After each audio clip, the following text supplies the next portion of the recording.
Hi guys, எல்லாருக்கும் வணக்கம் guys. இந்த வீடியோவில் நம்ம என்ன பார்க்க போகிறோன்னா, நாங்கள் இந்திய அணி எதிராக தோற்றது என்னால் ஏற்றுக்க முடியலைங்க. எனக்கு ரொம்ப கஷ்டமாக இருக்குது, ரொம்ப அசிங்கமாக இருக்குங்க.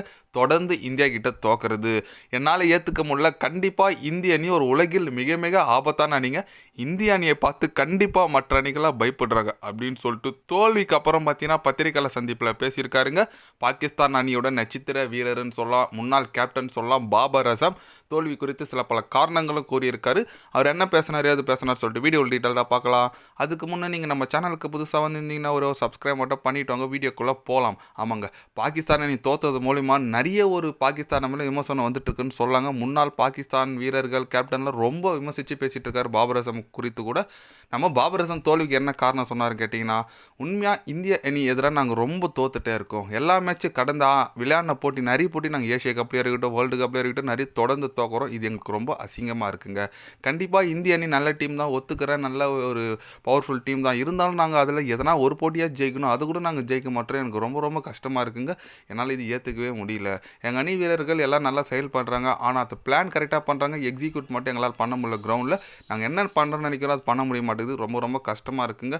கண்டிப்பாக இந்திய அணியை பார்த்து மற்ற அணிகளாக பயப்படுறாங்க, அதில் எந்த விதமான சந்தேகமும் இல்லை. இருந்தாலும் நான் கம்பேக் கொடுப்பேங்க. இந்த T20 வேர்ல்டு கப்பில் சூப்பர் 8 சுற்றுக்கு தேர்வாயிட்டு கண்டிப்பாக கோப்பை வெல்லணும்னு சொல்லி தான் நாங்கள் இந்தியாவுக்கு வந்திருக்கோம். அதை மட்டும் நோக்கி நாங்கள் போயிட்டுருக்குங்க அப்படின்னு சொல்லிட்டு நம்ம பாபர் அசம் பார்த்திங்கன்னா தலைவன் கொஞ்சம் ஸ்வீட்டாக பேசியிருக்காரு. ஓகே, வேர்ல்டு கப் நோக்கி போகிறீங்க, பட் இந்தியாவை ஏன் நாங்கள் இந்தியா கிட்டே விளையாட மாட்டோன்னு சொல்லுவீங்க, அப்புறம் நாங்கள் இந்தியாவை ஜெயிப்போன்னு சொல்லிட்டு நீங்களே உங்கள் கேப்டன் பத்திரிகையாளர் சந்திப்பில் சவால் விடுவார்.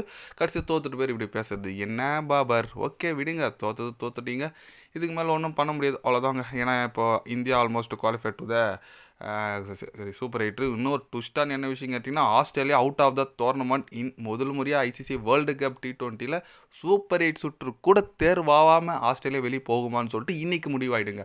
ஏன்னா நீ ஜிம்பாபே இப்போ போட்டி இருக்குது, ஜிம்பாபே இன்றைக்கி வெற்றி பெற்றால் almost out of the officially விட்டுடலாம் Australia out of the ICC tournament. கண்டிப்பாக இந்த ஸ்ரீலங்கா எதிராக படு தோல்வி அடைஞ்சாங்க ஆஸ்திரேலியா அணி.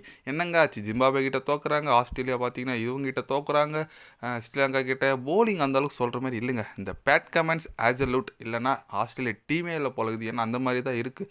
பேட் கமெண்ட்ஸ் இல்லை, ஆசல்யூட் இல்லை, நம்ம ஸ்டாக் ரிட்டையர் ரைடர் அது விட்டுருங்க அவரை. ஆனால் பேட் கமெண்ட்ஸ் ஆசல்யூட் ரெண்டு பேர் இருந்தால் ஒரு ஃபாஸ்ட் பவுலிங் அட்டாக் நல்லா தான் இருக்கும். பேட் கமெண்ட்ஸோட கேப்டன்ஷிப் சூப்பராக இருந்திருக்கும். இப்போ போலிங் யூனிட் ரொம்ப ரொம்ப போராக இருக்குங்க ஆஸ்திரேலியா. அது பார்க்கலாங்க.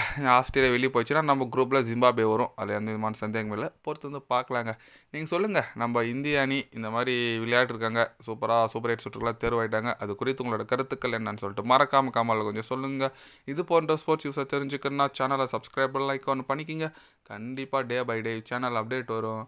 மறக்காமல் சப்ஸ்கிரைப் மட்டும் கொஞ்சம் பண்ணி வச்சுக்கோங்க. நன்றி, வணக்கம்.